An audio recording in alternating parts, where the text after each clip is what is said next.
Welcome to My Life. I'm John Ochins, and we're honored to have Father Michael Verschaeve from St. Joseph's Parish in Lake Orion with us today. Father Verschaeve was actually born in Mount Clemens, but has lived in the Oxford area since he was 15. Well, actually moved around a little bit after he was ordained. You were pastor at different parishes, and we'll get into that as we move along. Most recently, he's been pastor of St. Joseph since 2003, but most recently he went on a very interesting trip to Africa.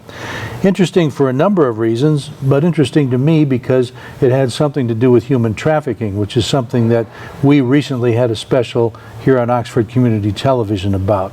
Father, why don't we start by you telling us a little bit more about that trip to Africa and what it concerned. I'd be happy to, John. I had the opportunity to accompany honor students from Grand Valley State who were part of a program that goes, well, for the last 5 summers there have been honor students from Grand Valley who have been working on 2 projects, human trafficking and water projects. My brother Joe Verschaeve was up until this month has been a professor at Grand Valley. Now he's at Northwestern Michigan College in Traverse City. But he directed the program for 2 summers, accompanying students for 7 weeks who spend a week of orientation at the University of Ghana in Accra, and then they go out into the field, living in the town of Winneba, a coastal fishing city of 40,000 on the coast there, and involving the students in all kinds of projects with organizations that reach out to trafficked children and mothers, and also students who are in the science programs involved with water projects. So my brother was asked this year in June to accompany the students again for 2 weeks with the new directors of the program to help orient them and to set them up. And while the students stay a total of 7 weeks, my brother was going to be there for 2 weeks. And I called him up and I said, "Joe, can I accompany you?" And he said, "That'd be great, you know." So it was an opportunity for me to go to Africa. I've never been, and also to be inspired by the work of these students and the wonderful people they collaborate with there. So it's quite an experience for me. Now, other than the fact that you've never been there before, was there something in particular that took your interest about this particular trip? I think a couple of things. One was to accompany my brother, and he's the youngest in our family. He's a professor of social psychology. We're pretty close, and he's spoken a lot about his experiences the other 2 summers in Africa. In fact, with some of the young people there in Accra and other places, he set up a small NGO, non-governmental organization, to work on water projects. So I was interested to see what my brother was up to, but also interested to see what students would be doing in the summertime, working in a faraway place, helping people on very critical issues. Were you surprised? People asked me when I came home, what was it like? I was challenged by the immensity of the needs there. I was inspired by the students and their idealism, although I'm getting pretty old to be hanging around with college students. Wore me out a bit, but I was inspired. I was inspired by the African people themselves. Their great faith, they have God all over them. Everybody's religious in one way or another there, in ways that we Americans are not. But I was challenged, inspired, a little bit exhausted by it, but it was a wonderful, wonderful opportunity. After seeing what was being done to overcome such huge problems over there, did you come back feeling there was hope? Oh, of course. I've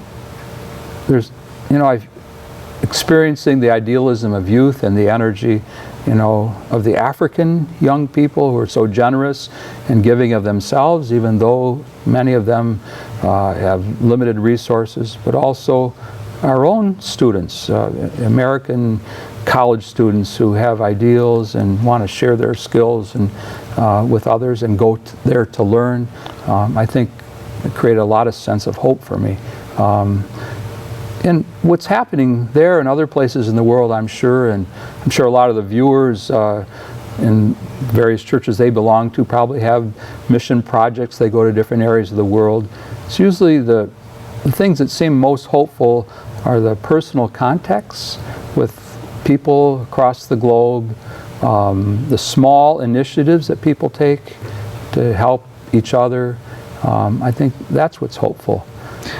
What were some of the, if you don't mind sharing, what were some of the things that the students were doing, for example, in the water project, to get at the problem, to try and solve the problem? What were they actually doing over there? Okay, so Dr. Peter Warbler was the director of the program this year. He's a water scientist himself, so some of the students were in the biology program, some of the medical programs. So they were going out to limited but very needy small villages outside of the town of Winneba, exchanging water filters that had been given to them on previous projects and assisting in connecting to a water system miles away that would bring potable water into a community that never had it. We were at the village of Untitled with the students when they opened the tap and had a ceremony with the chief and the council of elders in a little town of 250 people, this village. And so the students were a part of this. Plus they were learning and, you know, getting their hands dirty in different projects too, helping. And from what you say, it sounds like this wasn't the first year that this has been going on over there. No, they began going around the year 2010, 2011. And so, of course, these students, it was their first experience, but their work was kind of built upon what other students have done in previous years. And then ongoing work in between by the local volunteers and so on. But, do you see much in the way of commercial contribution towards those projects? Yes. The part of the learning for the students was to take a course in non-governmental organizations, how they're established, how they're funded. And so the first week of their experience in Africa was in the classroom and developing their own non-governmental organization on paper and, you know, strategizing on how an organization can be helpful in certain situations, how it can be funded, and so on. As a result of that, in the past, students' programs actually came to fruition. And so, for example, Grand Valley is on the west side of our state. Even the city of Grand Rapids has helped, you know, with contributions, different pharmaceutical companies. In fact, on our way to Ghana, there were 15 students, and there are 19 of us all together, including the staff from Grand Valley, my brother and myself. We carried extra suitcase of 50 pounds stuffed with pharmaceutical supplies, computers for students, in school supplies, medical supplies. It was really something, the load that we were carrying. I want to talk more about your trip, especially the human trafficking angle. We got to take a break now, but we'll be right back. Okay.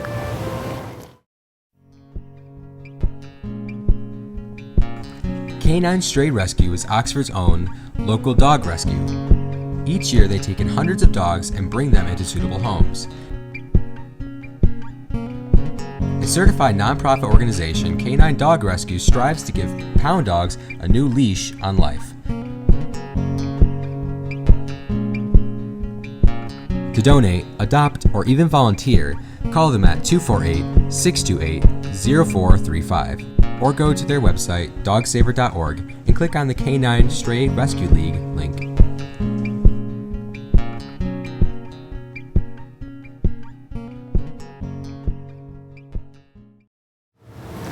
Back with Father Michael Verschaeve from St. Joe's Parish in Lake Orion, who recently returned from a trip to Africa with your brother and some of his students.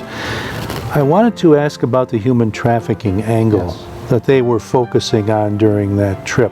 Tell me a little bit about what their goal was in that regard. Okay. In terms of human trafficking, it's estimated in the country of Ghana itself, a smaller West African nation, there are 193,000 trafficked children in the fishing industry. Sometimes they're taken at the age of 6 or given by their families to these fishing entrepreneurs and these human traffickers. It's one area of the world where there's human trafficking, but we know even in our own state of Michigan, there are young people who are trafficked for all different kinds of reasons, those that are brought here and those who end up on the street themselves. But for the students, the learning had to do with working with an organization called Challenging Heights.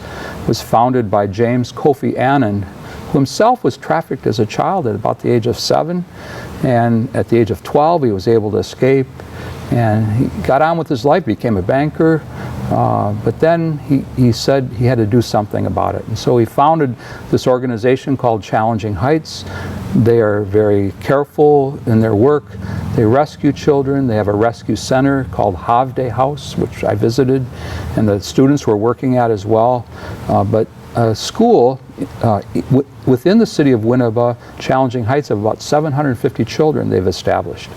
And so they help, their goal is to reunite these children with their families, but oftentimes the families are so poor, and that's how the children get trafficked in the first place. There's no food for them, there's no resources, and so parents are promised by these traffickers, we will give you a monthly stipend, we will educate your child and feed your child.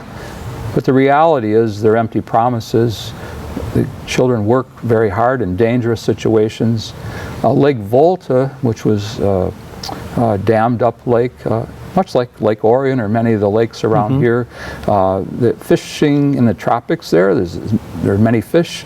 The children not only mend and tend the nets, but if they get caught in the trees that are still below the water from the time it was dammed up, they have to go down and untangle the nets. So it's very dangerous work, very hard work, and basically they're given fish and rice to subsist on. And how young are these kids when they're taken? 6 years old. The boys, mostly boys, are taken for the fishing industry. Girls for other things, you know, as domestics and so on. But in situations of poverty and lack of opportunity, lack of schools,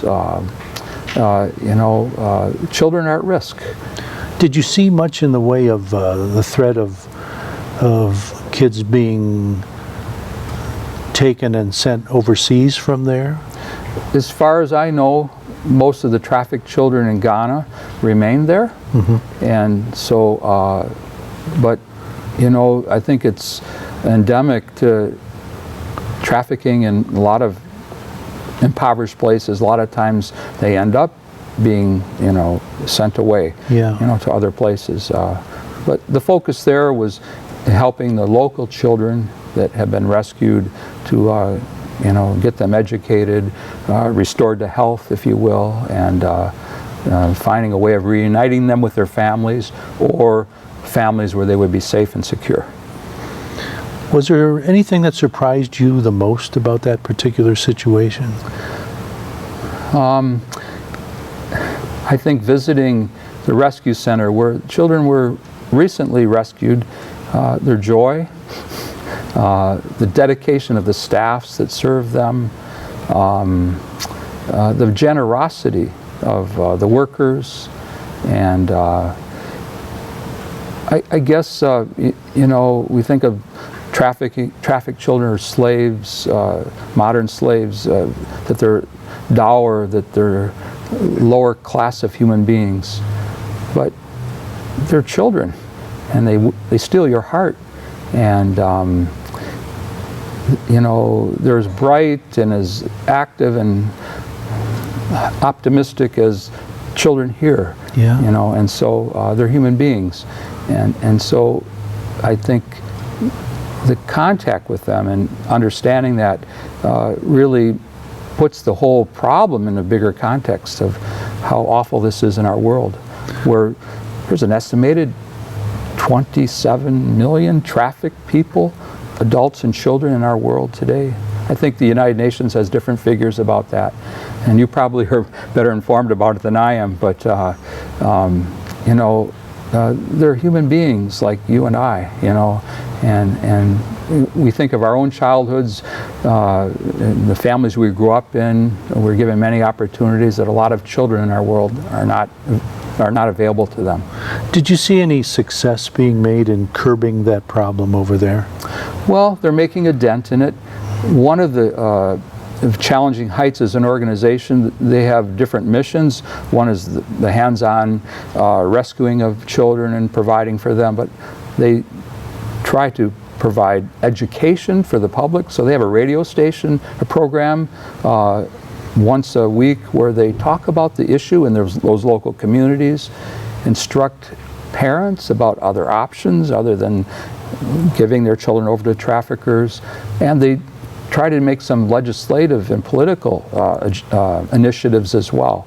So they're not just putting a Band-Aid on the issue, they're looking at it in a bigger context and trying to change attitudes and create opportunities and educate as well. Did you come back from there wanting to return?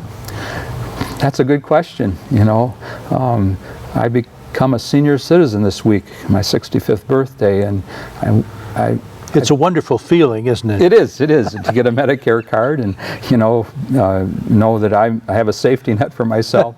But, you know, if I had the energy, I'm pastoring a very large parish, so, you know, I'm devoting my energy primarily to that. My brother senses that I'll be going back. You know, he told me before we went, he said, you will have your heart stolen by these people. They're so beautiful and loving and open, and it's true.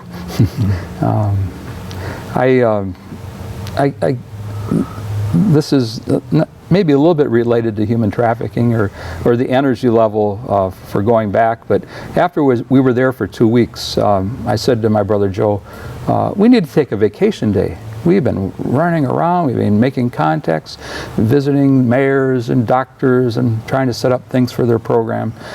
We need to take a vacation day.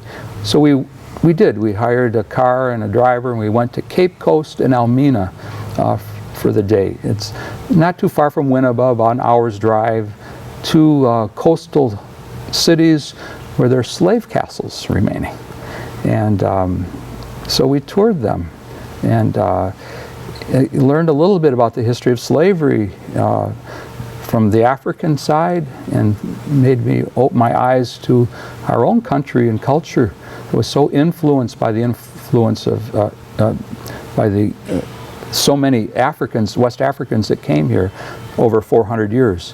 At the Cape Coast slave castle, right on the coast, and you can see the doors where they would go out to the ships, the dungeons.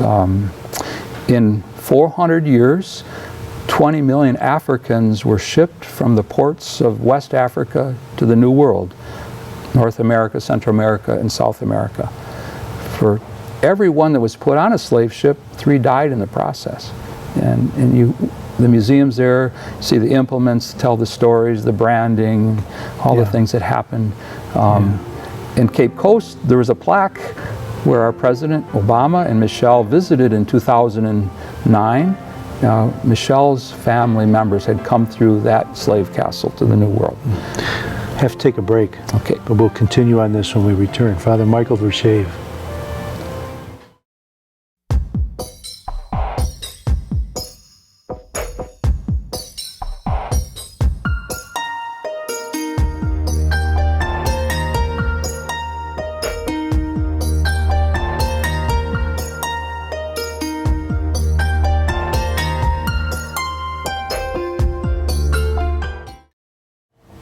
Back with Father Michael Verschaeve, pastor of St. Joe's Parish in Lake Orion, talking about your trip to Africa during this past year. I know I believe in today's news, I think I heard something about a boat full of kids coming from somewhere in Africa that they found dead. Dead. 50 were discovered by the Italian Coast Guard or something off the coast of Libya. I think I heard that news today. Yeah. So, you know, people are desperate for economic reasons, sometimes political reasons. Even in Ghana, we saw people, refugees from other African nations, begging in the streets or trying to find work and so on. But you know, it's a difficult world for many peoples. Yeah. And Well, I want to talk about Father Michael Verschaeve a little bit, if Okay. you don't mind. I know you were born in Mount Clemens. Is that where your parents were originally from? My folks were East Siders, east side of Detroit. They lived in East Detroit when I was an infant. And then by the time I was 5, we moved to Washington Township. And so I went to church in Romeo at St. Clement's and 8 years of grade school at St. Clement Parish School in Romeo. Then after that, we moved to Lake Orion. Yeah. Now, Verschaeve sounds like a Belgian name to me. It is. A Flemish, yes. What do you know about your heritage? Anything? Oh, quite a bit. In fact, you know, in the news these days, in the political cycle, as we get ready for another presidential election, there's all kinds of discussion about immigration and immigration reform. But both my sets of grandparents were immigrants to this country. On my Belgian side, my father's side, from Belgium, just before World War I broke out. And on my mother's side, from French Canada. And so my grandparents were naturalized citizens. I was able to re-establish connections with our family village in Flanders, in West Flanders, where my grandparents came from. And it was a wonderful experience. When you dig into your roots, though, you find out things that are sometimes unsavory. So the story from my relatives in Belgium was that my grandfather had booked passage on the Titanic in 1912, but he was alcoholic. So he drank up his fare money and couldn't get on that boat. But the Ellis Island records show that he landed 2 weeks after the Titanic sank in Ellis Island. And so they said for the lack of 5 Belgian francs, the price of a shell of beer, he couldn't get on that boat. And so I said, thank goodness he took that drink. I wouldn't be here today. Now, what about on your mother's side? What was your mother's, what was your mother's maiden name? LeBlanc. And so they were from the Gaspé Peninsula at the end of the St. Lawrence, way out on the sea. They grew up, my grandparents were from the town of Carleton, and their families had been there since the 1760s and 70s. They were Acadian refugees from Nova Scotia when the British drove out the French. And so my grandfather came to Detroit as a boiler operator. He had to leave home at the age of 14. There was no food, so he worked as a cabin boy on ships and learned boiler operating. And my grandmother came as a maid to work in homes of Jewish families here in Detroit. And even though they came from the same town and knew of each other, they didn't meet or marry till they came to Detroit. And so they were immigrants as well. Whereabouts in Detroit did they live, do you know? They started out on the Lower West Side, Holy Redeemer Parish. That's where my mother was baptized. And then later they moved to the east side of Detroit, a 7 Mile and Gratiot area. Now, where did your grandfather go to work as a Boilermaker, do you know? The Pfeiffer Brewery Company. No kidding. Yes, which is long gone, but that's where he applied his trade there. And you know, other relatives came down. One of their cousins was a stonemason. Some of my grandmother's siblings came to Detroit as well. They worked in construction, and my Belgian grandfather worked onion fields here. So we talk about migrant workers, you know, not too many of us in this country don't have stories like this. I'm sure. You know, we all came here unless we were native, you know, people. We're all transplants, and all have stories of struggle and rejection and coming into knowing the American dream. So I think as a reminder in the book of Leviticus, when it says that you shall love your neighbor as yourself, and after that verse You shall love the alien as yourself, because you yourselves are once slaves and aliens in Egypt land, reminding the Jewish people that because of their experience, they needed to be open to the newcomers in their midst. And so I think that's part of the debate that's going on today. You know, what's our attitude towards the new immigrants? You know? Right, true. So, did you know your grandparents? I knew my grandmothers. Both of my grandfathers were deceased before I was born, but both my grandmothers lived with us. So I was spoiled on both sides of my family.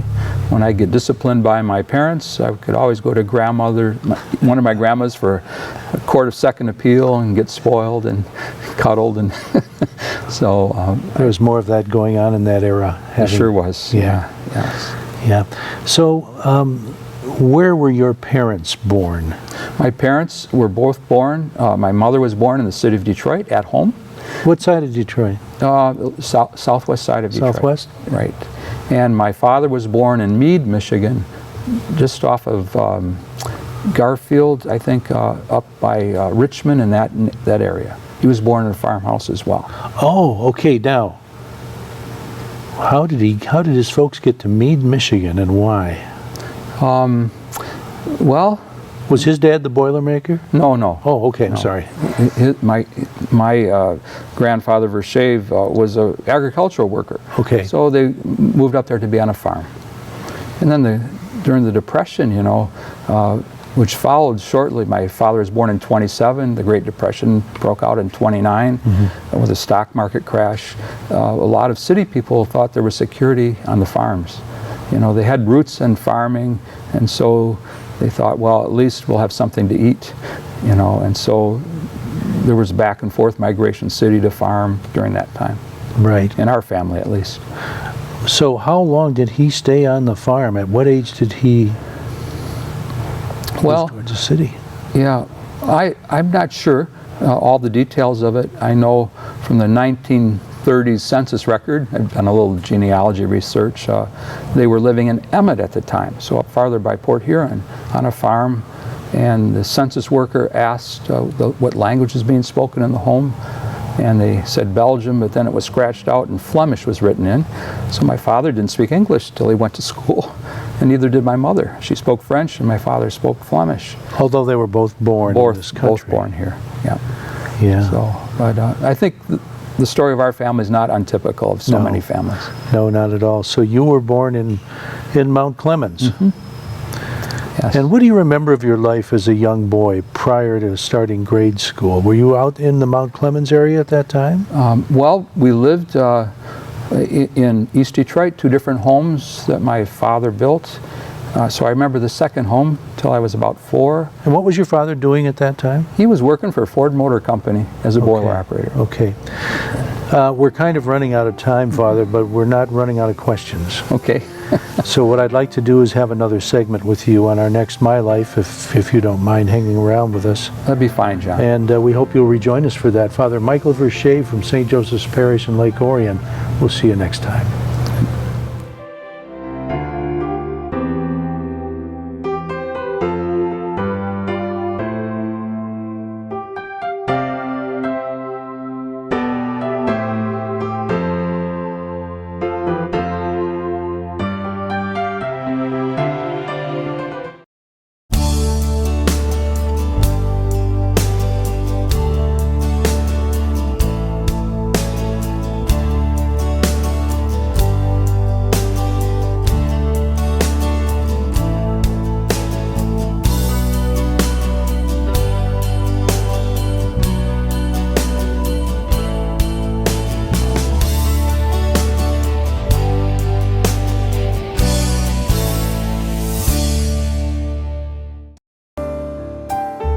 This is OCTV, Oxford Community Television, serving Oxford and Addison Townships with the best in local programming.